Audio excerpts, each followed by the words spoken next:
that you admitted the petitioner, His Excellency Rigathi Gachagua, to hide him, suggesting he wasn't sick. And I think you responded by laughing. Now that you have finished laughing, will you please answer the question? Was Rigathi Gachagua sick or not sick? Why are you hiding him in your hospital? Please answer. It is a serious question. I must say I laughed because I thought it was not a serious question, because maybe it is not common sense. But however, the answer is yes, he was sick. We admitted him. We have data that's available to any medical person. We have medical reports. We have traces of his ECG, his echoes, everything, lab data that's available and available on demand by this court. And apart from the documents, Dr. Gikonyo, you are here as the doctor, head doctor who was treating him. Your Honor, that's why you called me, to answer those questions. That's I'd have right. answered to the affirmative. I was the one who was treating him with my team. He was sick.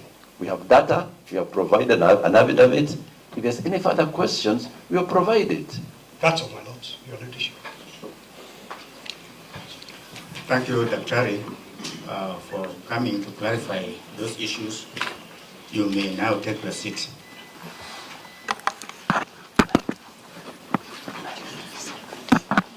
My lords, can Dr. Gikonyo be released as a witness?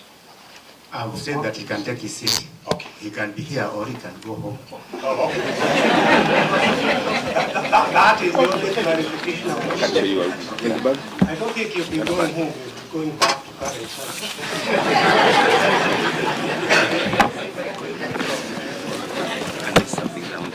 There's water.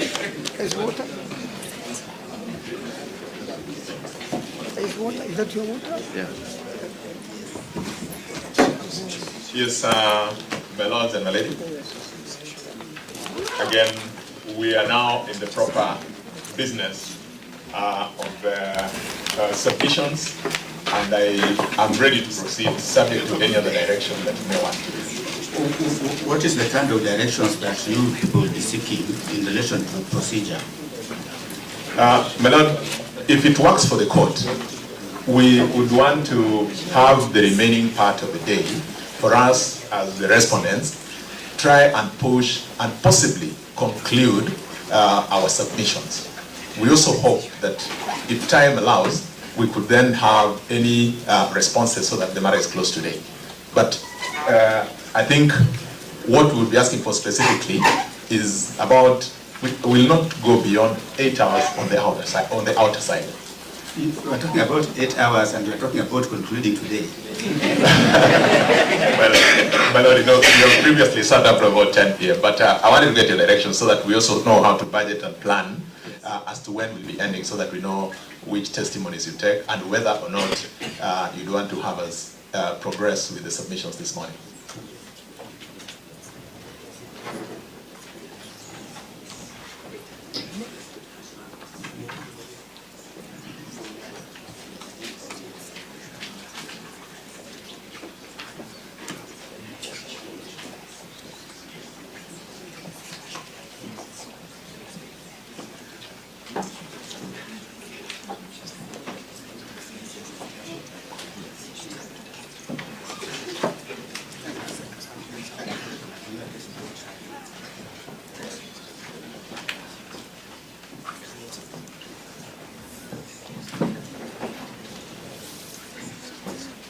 I think, Mr. Bumbo, before we give directions, we probably want to know how many of you will be addressing the court and what directions do you require with respect to the cross-examination that has just happened.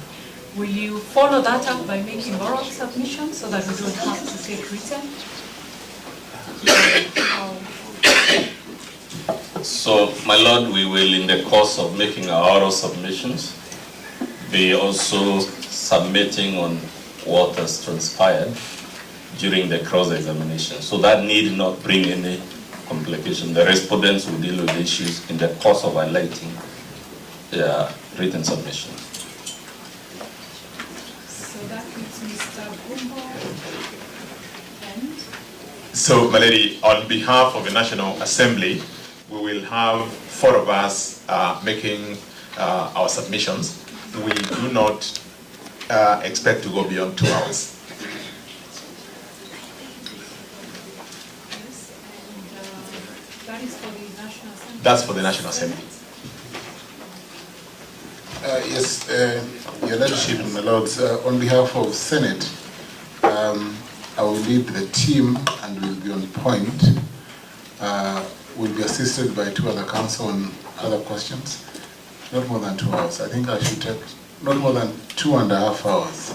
I'm normally very brief. My Lord, on behalf of Professor Kidure Kindiki, we also need 2 hours. We'll be sharing the time with the team that I lead. On behalf of the Attorney General, I wish to confirm that we do not wish to make any further submissions, as we believe that our submissions were clear and nothing we have had since we made them has changed that position. Your Lordship, if I may, on behalf of the 9th respondent, we require about 45 minutes.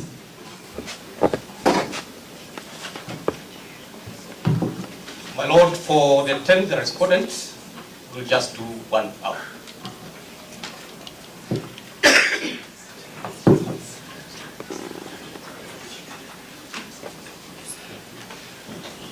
Okay. On the part of the commission, it will take about 20 minutes. Which commission? The ABC. The 16th respondent. Lord, may I suggest that perhaps we start with the IBC, which is taking 20 minutes, and then we come to the parties who wish to take longer. And also wonder why my learned friend Dr. Tiankulu would require the same amount of time as the primary respondents. He is really an interested I think those submissions were being made on the light of the knowledge that I divided by half.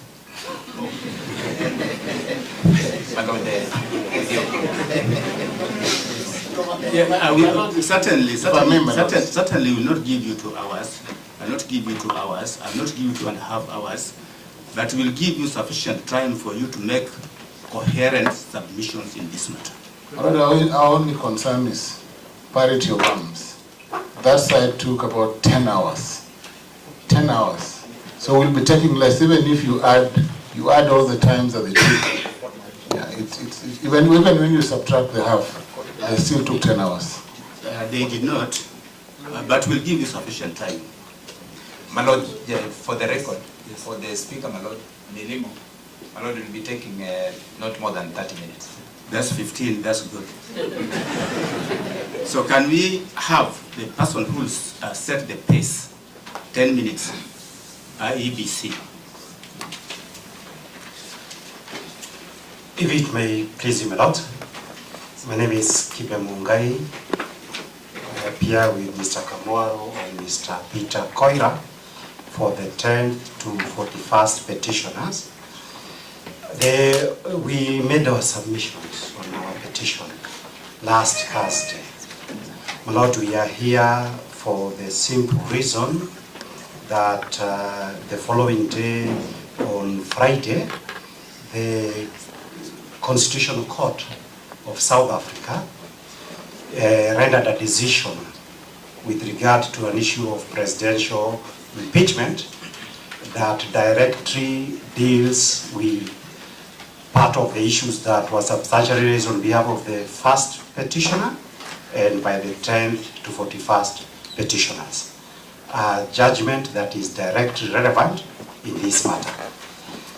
Being proactive, yesterday, the 12th of May, we filed supplementary submissions to bring, which we have served all the parties, to bring that issue to the attention of the court, and with a view that the supplementary submissions that we did the court may certify them as duly filed so that they become part of the record of our submissions.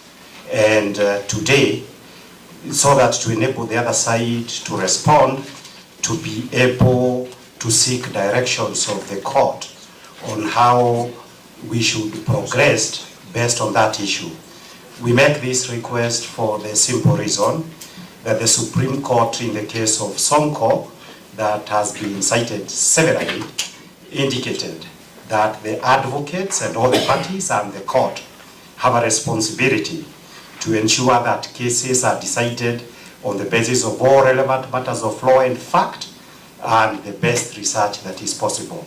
So we are under our duty, and we have done something direct, proactively, to certify that duty, that this is